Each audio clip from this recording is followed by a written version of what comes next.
नमस्कार और आप सभी का स्वागत है इस वीडियो में। और इस वीडियो में हम लोग अपने थर्ड पार्ट यानी सर्कल के थर्ड पार्ट पे हम लोग चलेंगे। इससे पहले मैं आपको कुछ क्वेश्चंस दिखा देती हूँ जो कि आपके कंपटीशन एग्जाम्स में सबसे ज्यादा पूछे जाते हैं, जिनको कि आप छोड़ के चले आते हैं। और उसकी वजह जो है, उनके पीछे जो एक थ्योरम है जिसको आप नहीं जानते हैं, और उसी की वजह से आप कई बार इसको सॉल्व करने बैठ जाते हैं, फिर भी आपके समय काफी गुजर जाता है लेकिन आपसे सॉल्व नहीं होता है। तो उस थ्योरम को मैं समझाऊंगी, लेकिन इससे पहले मैं आपको ये क्वेश्चंस दिखा देती हूँ।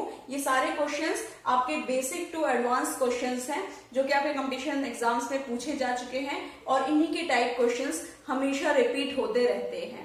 ठीक है, तो इन्हीं को हम लोग सॉल्व करने से पहले उस थ्योरम को जान लेते हैं, जिसके की बाद आप लोग देखते ही इन क्वेश्चंस को सॉल्व कर लेते हैं। तो चलिए शुरू करते हैं। थ्योरम है कि अगर कोई एक सर्कल है और ये है उसका सेंटर, तो किन्हीं दो पॉइंट से जो कि आपके सर्कमफ्रेंस पे होंगे, उससे अगर कोई एक एंगल बनता है सेंटर पे, इसकी वैल्यू हम x ले लेते हैं और इन दोनों पॉइंट्स को हम a भी मान लेते हैं। तो इस एंगल की जो वैल्यू होगी वो इन एंगल्स की जो कि सर्कमफ्रेंस पे पड़ेंगे, इन्हीं दो पॉइंट से, यानी अगर इसको मैं एक कॉर्ड मान लूं तो इस कॉर्ड से एक सेंटर पे और इसी कॉर्ड से सर्कमफ्रेंस पे जो एंगल बनेंगे वो इस एंगल के हाफ होंगे।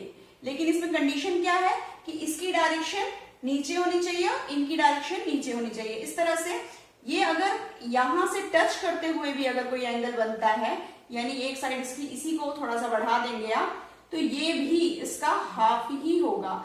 इसके अलावा इन दो पॉइंट से अगर कोई एंगल ऐसे भी बन जाता है, यानी अगर ये एक सर्कल है और ये है पॉइंट, तो मेरा कहने का मतलब है कि अगर ये एंगल ऐसे भी बन जाएगा और ये x होगा, तब भी ये x/2 ही होगा। बस आपको क्या ध्यान देना है, इसकी डायरेक्शन नीचे है तो इसकी डायरेक्शन भी नीचे ही होनी चाहिए। सेम डायरेक्शन अगर है तो सेंटर के एंगल से सर्कमफ्रेंस का वाला जो एंगल होगा वो हाफ होगा। इसके अलावा अगर एक सेंटर है और ये एक एंगल बन रहा है x, अगर कोई एंगल ऐसे बन जाता है, सपोज ये एंगल है, तो ये एंगल इसका हाफ नहीं होगा। क्यों? क्योंकि इसकी डायरेक्शन है नीचे और इसकी डायरेक्शन है अप। अब आप देखिए कि यहाँ पे कौन सा एंगल है जो कि अप डायरेक्शन में है, तो वो है ये रिवर्स एंगल, है ना, ये x का रिवर्स वाला। तो इसको क्या कहते हैं हम, ये होता है 360 डिग्री माइनस x।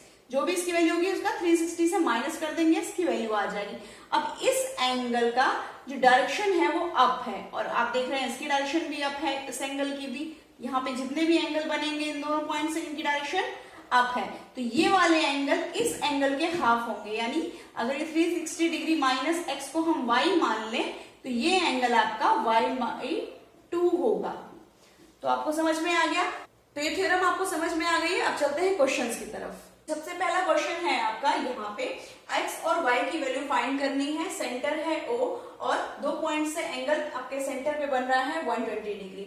अब आप देखिए इन्हीं दो पॉइंट से आपके सर्कमफ्रेंस पे जो एंगल बन रहा है और यहाँ पे भी बन रहा है, तो इसका मतलब ये दोनों एंगल इक्वल होंगे। और ये है सेंटर पे 120 डिग्री, तो सर्कमफ्रेंस पे क्या हो जाएगा उसका हाफ। आप सीधा आंसर लिखेंगे 60 डिग्री, और ये दोनों एंगल एक ही पॉइंट से बन रहे हैं इसलिए ये भी 60 डिग्री। तो आपका आंसर आ गया 60 डिग्री 60 डिग्री। सेकंड क्वेश्चन देखते हैं। यहाँ है सेंटर और सेंटर पे इन दो पॉइंट से 140 डिग्री यहाँ बन रहा है, और आपसे पूछ रहा है x की वैल्यू। तो यहाँ पे आप गलती से ये मत कर दीजिएगा, यहाँ देखिए डायरेक्शन क्या है, इसकी डाउन इसकी अप, तो यहाँ पे इसका हाफ ना होके ये इस एंगल का हाफ होगा। तो ये एंगल हमें फाइंड करना है, ये क्या होगा 360 डिग्री माइनस 140 डिग्री, और इसका आंसर क्या आ जाएगा, ये आ जाएगा आपका 220 डिग्री, और 220 डिग्री का हाफ ये हो जाएगा 110 डिग्री आपका आंसर। तो देखिए आप कितनी जल्दी क्वेश्चन सॉल्व होने लगती है थ्योरम जानने के बाद। अब चलते हैं थर्ड क्वेश्चन की तरफ। यहाँ देखिए ये है O सेंटर और इस एंगल की वैल्यू आपको दे दी गई है 46 डिग्री। आपको ये एंगल पूछा जा रहा है। अब देखिए यहाँ पे आपको सेंटर की वैल्यू नहीं दी गई है, जबकि x की वैल्यू पूछी जा रही है, दे दिया है ये एंगल। अब आपको कुछ और भी चीजें ध्यान देनी है कि ये है आपका सर्कल, तो सर्कल से OB और OQ दोनों क्या होंगे बराबर, क्योंकि ये दोनों हैं आपके रेडियस, और रेडियस अगर इक्वल हुए तो ये एक ट्राइंगल BOQ आपका आइसोसेलेस ट्राइंगल बन गया, यानी ये दोनों साइड्स बराबर हैं, यानी angle B is equal to angle Q। तो एंगल Q की वैल्यू जो होगी आपकी 46 ये हमें मिल गया 46 डिग्री और ये 46 डिग्री है, तो ये एंगल आपका किससे बन रहा है, इन दोनों पॉइंट ए बी से और इन्हीं ए बी पॉइंट से ये एंगल एक्स भी बन रहा है, तो इसकी वैल्यू भी आपकी 46 डिग्री हो गई। अब चलते हैं हम लोग फोर्थ क्वेश्चन पे। ये है आपका ओ सेंटर, टी बी आपका डायमीटर है, ठीक है। अब हमें फाइंड करना है ये एक्स।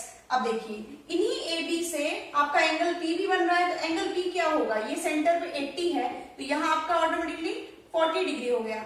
और मैंने आपको बताया ये दोनों हैं आपके रेडियस ओपी एंड ओ ए, अगर ये रेडियस है तो ये एंगल इसके इक्वल हो गया, यानी एक्स की वैल्यू आ गई आपकी 40 डिग्री। अब चलते हैं फिफ्थ क्वेश्चन पे। फिफ्थ क्वेश्चन बहुत ही अच्छा क्वेश्चन है, ये एडवांस लेवल है। यहाँ पे आपको A B parallel to P Q दिया हुआ है, ए बी आपका डायमीटर है आप देख रहे हैं, और O B is equal to P Q दिया हुआ है, यानी ओ बी आपका क्या है, रेडियस, तो ये भी क्या हो गया, रेडियस के बराबर। आपसे पूछा जा रहा है इस एंगल की वैल्यू। अब यहाँ पे आप ध्यान दीजिए कि कोई भी एंगल आपको नहीं दिया है, जबकि आपको सर्कल से बाहर आपको जो है एंगल पूछा जा रहा है कि इसकी वैल्यू बताइए, लेकिन इस थ्योरम को यहां भी अप्लाई करेंगे हम लोग। चलिए देखते हैं कैसे।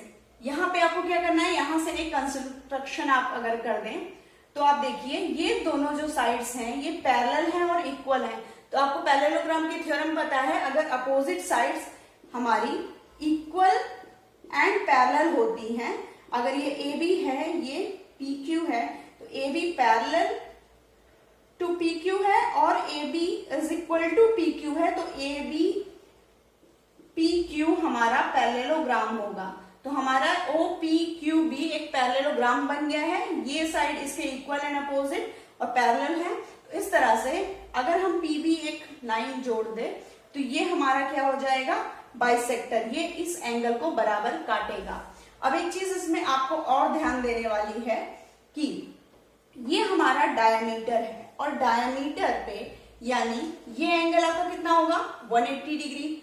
अब इसी एंगल के यहाँ पे ये एंगल बन रहा है सर्कमफ्रेंस पे, और ये एंगल भी है आपका 180 डिग्री। आपको ये एंगल कितना मिलेगा, ये होगा 90 डिग्री। क्यों, क्योंकि इस एंगल की डायरेक्शन क्या है, आप इधर, और इस एंगल की क्या है, इधर। ये एंगल कितना है आपका सेंटर पे, 180 का हाफ 90। तो इस तरह से कोई भी अगर सर्कल है, सर्कल के डायमीटर से कोई भी एंगल बनता है तो वो हमेशा ही 90 डिग्री होता है, क्योंकि ये एंगल आपके 180 होते हैं, ऊपर भी और नीचे भी, इसलिए नीचे ऊपर कहीं भी बनेंगे वो 90 डिग्री ही होंगे। तो इस तरह से ये एंगल 90 डिग्री है और ये एक सीधी लाइन है, इस वजह से ये एंगल भी आपका 90 डिग्री हो जाएगा। ये एंगल ओ पी क्यू, यहाँ पे ये साइड्स के इक्वल, यानी तीनों साइड इक्वल हैं, ये एंगल आपके कितने होंगे, सारे के सारे 60 डिग्री।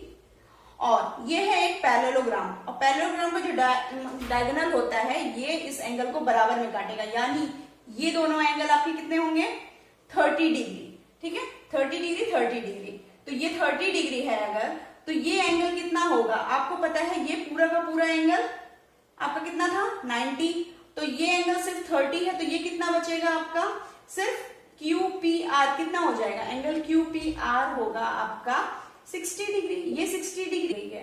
अब हमें ये एंगल फाइंड करना है। इस एंगल को फाइंड करने के लिए आप देखिए ये आपका पैरेललोग्राम है, पैरेललोग्राम की अगर ये साइड आपकी 60 डिग्री आई थी तो ये एंगल कितना होगा, पूरा का पूरा ये होगा 180 माइनस 60, यानी ये पूरी की पूरी वैल्यू होगी आपकी 120 डिग्री, और ये है पूरी स्ट्रेट लाइन, यानी ये एंगल भी आपका 60 डिग्री होगा। ये 60 है, ये 60 है, तो ऑटोमेटिकली थर्ड एंगल भी आपका 60 डिग्री ही होगा। अब 6th क्वेश्चन को सॉल्व करते हैं। 6th क्वेश्चन में आपके डीवी आपका डायमीटर है, एक्स की वैल्यू आपको फाइंड करनी है, ये एंगल 30, ये एंगल 65 दिया हुआ है।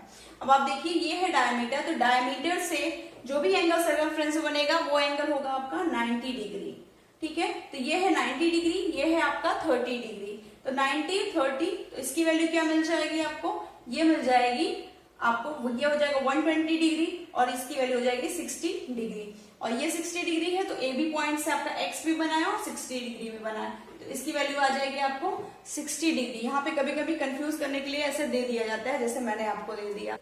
उम्मीद है आपको ये वीडियो पसंद आई होगी। अगर ये वीडियो पसंद आई है तो इसको अपने फ्रेंड्स में लाइक, शेयर और सब्सक्राइब जरूर करिएगा। तो मिलते हैं नेक्स्ट वीडियो में कुछ और क्वेश्चंस के साथ, तब तक के लिए नमस्कार।